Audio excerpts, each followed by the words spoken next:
What if I told you that to become queen in the Middle Ages, you might have had to prove your virginity in front of a room full of strangers? And it wasn't just a ceremonial procedure. These tests were brutal, humiliating, and often deadly. Imagine being forced to undergo a virginity test to prove your worth before you could marry the most powerful man in the kingdom, only to find that your life was no longer your own. This wasn't some medieval fairy tale. This was the terrifying reality that countless royal women faced in an age where a woman's value was determined by her purity, and their virginity could make or break political alliances, or even determine whether they lived or died. Stick around, because the horrifying history of medieval virginity tests is a twisted tale you won't find in your typical history books. Let's set the stage for just how crucial virginity was in medieval Europe. In a time when political alliances were sealed through marriage, a woman's virginity wasn't just a personal matter, it was a commodity. A queen, or even a royal princess, had to enter her marriage untainted, untouched, to guarantee that the bloodline would continue with an heir who was undeniably legitimate. But here's where it gets really dark. Virginity wasn't just a matter of personal integrity. It was a matter of family honor, political stability, and even survival. If a bride wasn't a virgin, it could mean the dissolution of an alliance, financial ruin, or even the execution of the woman who failed to deliver on this basic promise. You're probably thinking, okay, but what exactly were these tests? Well, buckle up, because what medieval queens went through to prove their worth will make your skin crawl. Imagine this.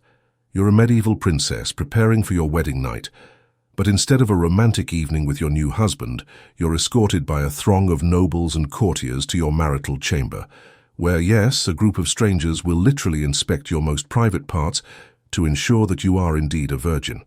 It wasn't just a whispered rumor. These tests were an actual procedure carried out by midwives, physicians, and often even a select group of nobles. The first step, a public bedding ceremony in which your marriage wasn't even considered legitimate until your virginity was confirmed. Yes, that's right. This was often done in front of witnesses, but the procedure didn't stop there. Some queens, especially those of the highest aristocracy, had to endure a brutal physical examination by a physician who could judge whether her hymen was intact or whether she had previously engaged in sexual activity. The most horrifying part?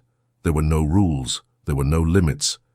If a queen failed the virginity test, it could mean a public scandal, annulment, and a ruined life. Let's take a deeper dive into the specifics of these horrifying rituals. Take, for example, the marriage of Isabella of France to Edward II of England. The marriage contract specifically stated that Isabella would be tested for her virginity before she could be consummated with her new husband. The test was brutal and invasive. Isabella was forced to endure a physical examination that was witnessed by a select group of courtiers, physicians, and even the king himself. And if you think that's bad, imagine the story of Princess Anne of Brittany, who had to endure a public virginity inspection before her marriage to Charles VIII of France. To make matters worse, the procedure was witnessed by not only the court physicians, but also a large group of nobles, all of whom had the same vested interest in proving that she was indeed untouched. The most shocking part, there was no recourse, no way to escape. If the virginity test failed, your marriage would be annulled, your status shattered, and your reputation tarnished for life. It wasn't just the humiliation and public exposure that these queens had to face. The psychological toll was immense. For women who were already pawns in political games, these tests were an additional form of control. They weren't just testing your virginity. They were testing your worth as a royal asset. If you failed, it wasn't just your marriage that failed. Your entire existence could be rewritten. Imagine the pressure on a young woman who knew that her future depended on an ancient ritual that could be manipulated or even fabricated. These tests were so invasive that many queens suffered from lasting trauma, and some even became infertile because of the stress, infections, or physical abuse that accompanied them. One particularly disturbing case involved Queen Margaret of Scotland, who was forced into an incredibly invasive examination on the day of her wedding. The physical toll of these tests wasn't just damaging to her body. It shattered her self-image and her ability to function as a queen. When Margaret failed to produce an heir, her marriage was questioned. and she was blamed for failing her kingdom. Now let's look at the ramifications of failing these tests. While we might think that a simple marriage annulment would suffice, failing a virginity test could have far-reaching consequences. In some cases, women who were found lacking in this department faced brutal punishment. The rules were clear. If you couldn't provide an heir, you were useless.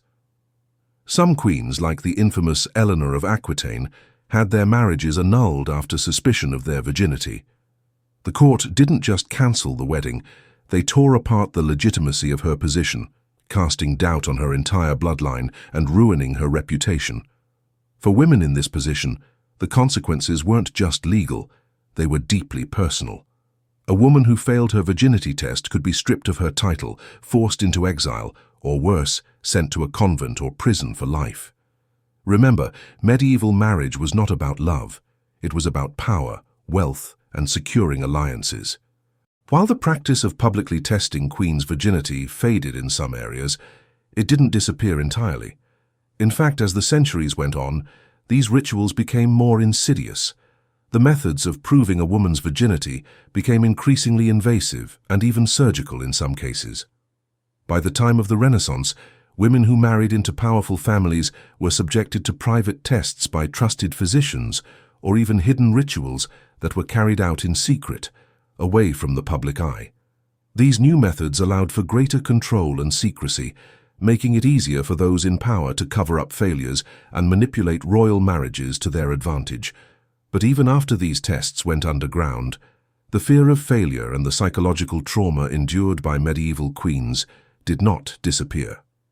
Even into the 16th century, a queen's worth could still be determined by her virginity, and the threat of public humiliation continued to haunt royal women. Now you might be wondering, how does this compare to the modern-day expectations of women? It's easy to look back at history and think, well, at least we don't do that anymore. We might feel like we've evolved, that we've come a long way, and that the world has changed for the better when it comes to women's rights and freedoms. But let's be real. There are still vestiges of this medieval mindset that exist today in some parts of the world. In many cultures, the idea that a woman's worth is tied to her virginity or purity is still a pervasive, deeply rooted concept. These archaic beliefs, though not as overt as they once were, continue to shape expectations and behaviors around the world.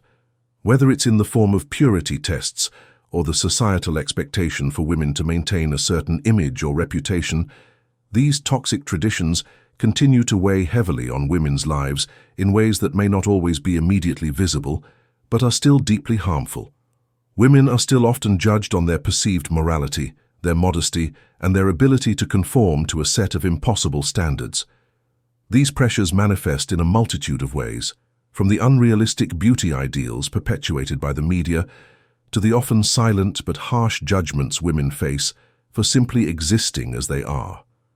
In some countries, virginity is still used as a form of control, particularly in patriarchal societies where women's bodies are seen as property. The enforcement of this purity through modern-day practices can range from social ostracism to literal punishment. Women who fail these tests or do not meet the expectations placed upon them are often subjected to public humiliation, shaming, and sometimes even violence. Their lives can be destroyed, their reputations tarnished forever, all for something so deeply personal and inherently subjective. The horrors of medieval virginity tests might seem like ancient history, but in reality, they serve as a chilling reminder that these misogynistic practices never truly disappeared. The truth is, women are still fighting against these toxic standards, these vestiges of a patriarchal system that insists on controlling every aspect of their lives, their bodies, and their choices. Despite the progress that's been made, the chains of patriarchal control are still in place, and many women around the world continue to struggle to break free from this inherited legacy. The fight is far from over, and the scars left by centuries of control and ownership remain in the systems, expectations, and biases that continue to shape how women are treated and valued today. So what have we learned from the horrifying virginity tests of medieval queens? We've learned that these women weren't just political pawns. They were subjected to invasive, traumatic procedures designed to ensure their worth as marriageable property. These tests weren't just about proving virginity, they were about asserting control, power, and dominance over women's bodies and their lives. The legacy of these tests echoes through history, serving as a stark reminder of how women have been, and in some places still are, reduced to nothing more than their perceived purity. If we've learned anything from the stories of these queens, it's that we cannot forget the dark past they endured. And while we might no longer have virginity tests in the public eye, the control over women's bodies remains one of the most powerful tools used by those in charge. If these shocking revelations about medieval history made you rethink everything you thought you knew, don't forget to hit that subscribe button. There's more history we've uncovered, and trust me, you haven't heard anything yet. Tell us in the comments, what other historical horrors should we dive into next?